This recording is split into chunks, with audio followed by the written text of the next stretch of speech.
6 अप्रैल को 5 राज्यों में होने वाले विधानसभा चुनाव के लिए आज शाम प्रचार शोर थम जाएगा। प्रचार के आखिरी दिन आज सभी दलों के दिग्गज मैदान में होंगे। मोदी, मोदी, मोदी, मोदी।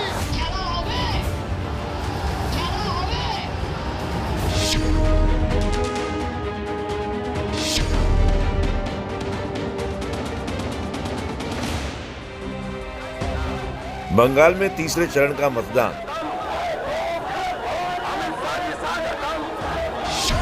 असम में आखिरी दौर का घमासान, हर हर मोदी, हर हर मोदी, और तमिलनाडु, केरल, पुदुचेरी की सभी सीटों पर एक साथ चुनाव। यानी इस चुनावी समर का सबसे बड़ा दिन है 6 अप्रैल, जिसके प्रचार के लिए अब कुछ ही घंटों का वक्त बचा है। पश्चिम बंगाल में तीसरे चरण के लिए 3 जिलों की 31 विधानसभा सीटों पर वोटिंग होगी। असम में तीसरे और आखिरी दौर के मतदान में 40 सीटों पर वोट डाले जाएंगे। केरल की सभी 140, तमिलनाडु की सभी 234 और पुदुचेरी की सभी 30 सीटों पर मतदान होगा। अब तक बंगाल और असम में 2 चरणों के चुनाव हुए हैं, लेकिन 6 अप्रैल को एक साथ सभी 5 राज्यों के वोटर अपने मताधिकार का इस्तेमाल करेंगे। जाहिर है, सभी 5 राज्यों में प्रचार के आखिरी कुछ घंटों में आज सियासी वार पलटवार का सबसे बड़ा खेल दिख सकता है। सभी राज्यों के नतीजे 2 मई को घोषित होंगे। असम के मंत्री हेमंत बिस्वा शर्मा के प्रचार करने पर लगी रोक की अवधि को चुनाव आयोग ने कम कर दिया है। इस पर कांग्रेस ने अब सवाल उठाए। असम में चुनाव प्रचार के आखिरी दिन हेमंत बिस्वा शर्मा को चुनाव आयोग से बड़ी राहत मिली है, क्योंकि अगर पाबंदी की अवधि को कम नहीं किया जाता तो आज वो प्रचार नहीं कर पाते। हेमंत बिस्वा शर्मा के प्रचार करने पर चुनाव आयोग ने 48 घंटे का प्रतिबंध लगाया था। इसके बाद बिस्वा शर्मा ने चुनाव आयोग से खेद जताते हुए आचार संहिता का पालन करने का भरोसा दिया। इस पर चुनाव आयोग ने बिस्वा शर्मा पर पाबंदी की अवधि घटाकर 24 घंटे कर दी। हेमंत बिस्वा शर्मा के खिलाफ कांग्रेस ने शिकायत दी थी कि उन्होंने बीपीएफ के उम्मीदवार को जेल भिजवाने की धमकी दी थी। इसी शिकायत पर चुनाव आयोग ने कार्रवाई की थी, लेकिन प्रचार पर पाबंदी की अवधि घटाने के बाद कांग्रेस ने सवाल उठाए हैं। प्रियंका ने ट्वीट किया, आखिर किस दबाव में धमकी देने वाले बीजेपी नेता के बैन को 48 घंटे से घटाकर 24 घंटे किया गया। असम में आज तीसरे और आखिरी चरण के प्रचार का आखिरी दिन है। छत्तीसगढ़ के बीजापुर में सुरक्षा बलों और नक्सलियों के बीच हुई मुठभेड़ के बाद से 21 जवान लापता हैं। 5 जवान शहीद हुए हैं, जबकि 12 जवान घायल हो गए।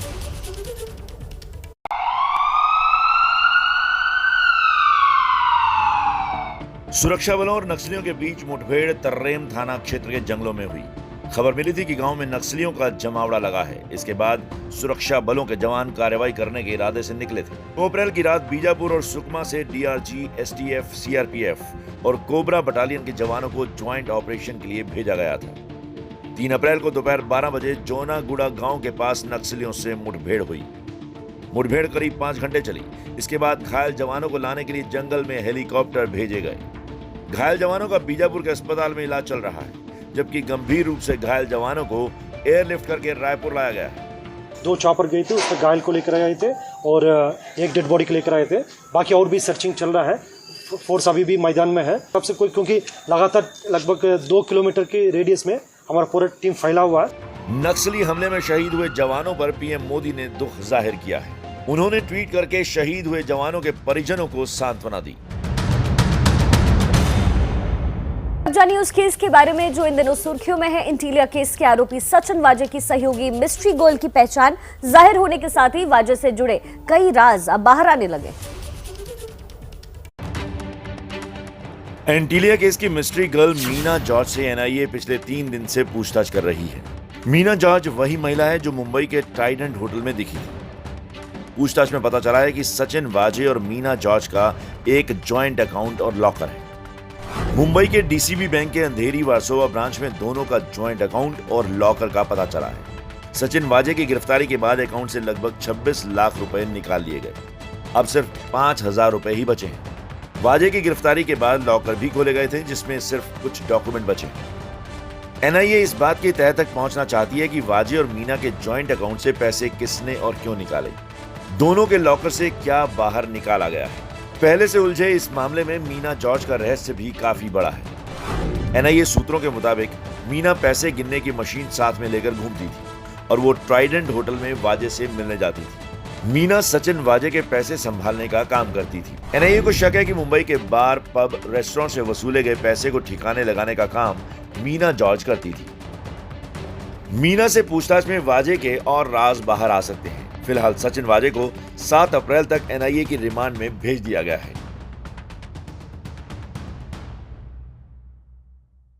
बात कर लेते हैं ENBA अवार्ड्स की। देखिए, ENBA अवार्ड्स में एबीपी न्यूज पर अवार्ड्स की बारिश हुई है। एबीपी नेटवर्क को 32 अवार्ड्स मिले हैं, जबकि इसमें से 25 अवार्ड्स एबीपी न्यूज को मिले हैं। बेस्ट चैनल का अवार्ड भी एबीपी न्यूज के पास आया है। ENBA अवार्ड्स में एबीपी न्यूज की धूम।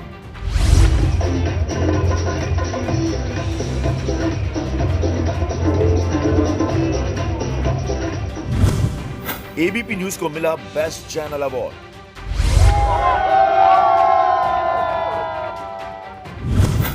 सुमित अवस्थी को सर्वश्रेष्ठ एंकर का award. The first goal goes to ABP News, Sumit Avasthi. सम्मानित पुरस्कार देने के लिए जो घोषणा की है उसके लिए वाकई में तहे दिल से आप सबका मैं शुक्रिया अदा करना चाहता हूं। एबीपी न्यूज को मिले कुल 25 अवार्ड्स।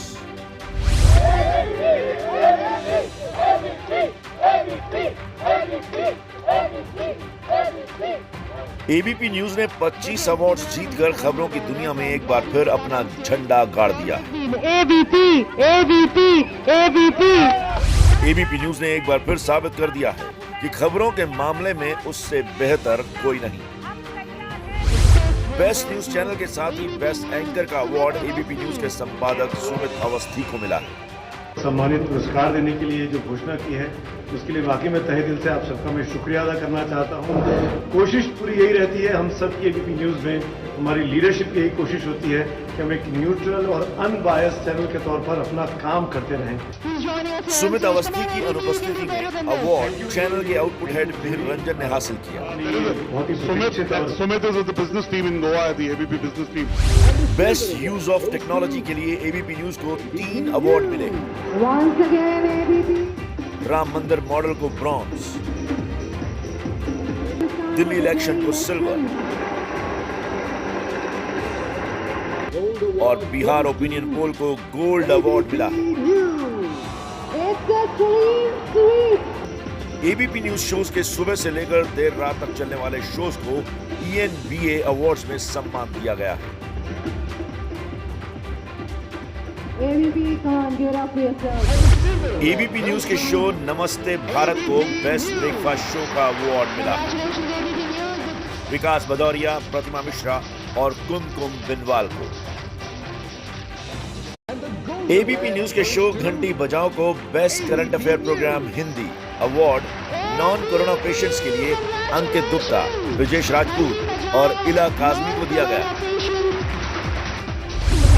इसके अलावा बेस्ट बिजनेस प्रोग्राम चीन का चक्रव्यूह के लिए भी दिया गया।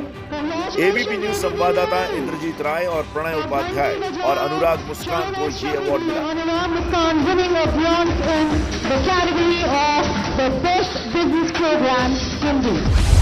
हिंदी में बेस्ट टॉक शो का अवार्ड शिखर समागम के लिए रूबिका लियाकत को दिया गया।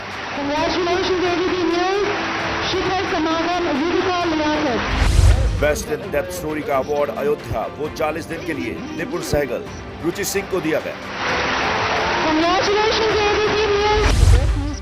बेस्ट वीडियो प्रोड्यूसर हिंदी का अवार्ड भी रुचि सिंह को मिला।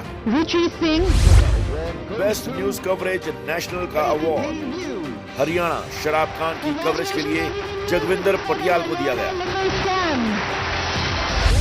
हाथरस कांड की कवरेज के लिए best news coverage national, best news video coverage और बेस्ट स्पॉट रिपोर्टिंग का अवार्ड प्रतिमा मिश्रा को दिया गया। प्रतिमा मिश्रा मौजूद नहीं थी, इसलिए अवार्ड सहयोगियों ने रिसीव किया। इसके अलावा प्रतिमा मिश्रा को young professional of the year का अवार्ड भी दिया गया। बेस्ट कंटिन्यूइंग अवार्ड संवाददाता ब्रजेश राजपूत को दिया गया।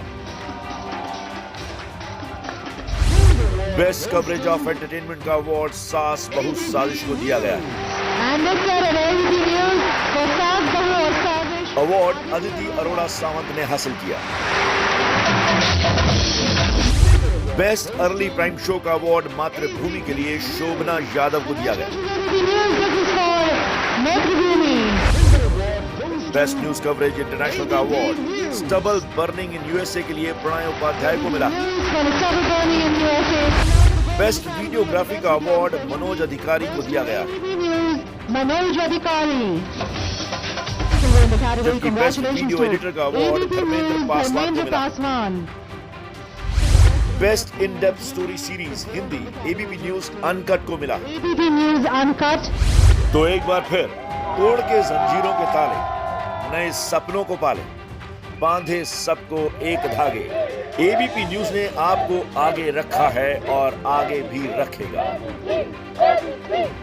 आपको खबर दिखाते हैं बिहार से, जहां अपराधियों के हौसले कितने बुलंद हैं इन तस्वीरों के जरिए आप समझिए। यहां हथियारबंद बदमाशों ने आरजेडी नेता की गोली मारकर सरेआम हत्या कर दी।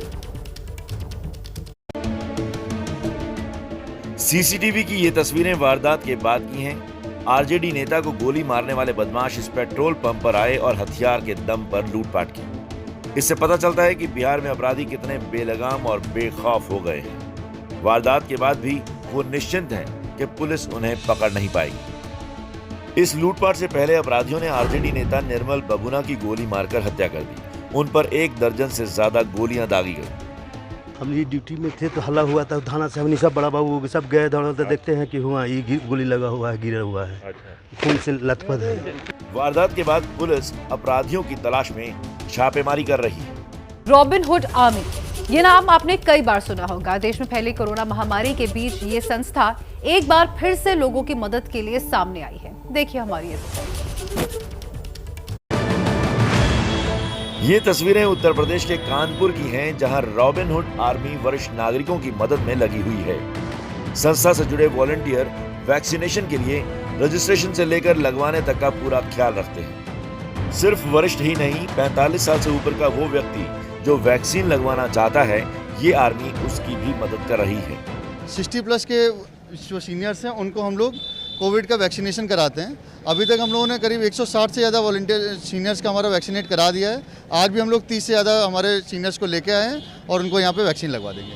आपको बता दें कि इस संस्था से दुनिया भर के 13 देशों में 1.5 लाख वॉलंटियर जुड़े हुए हैं।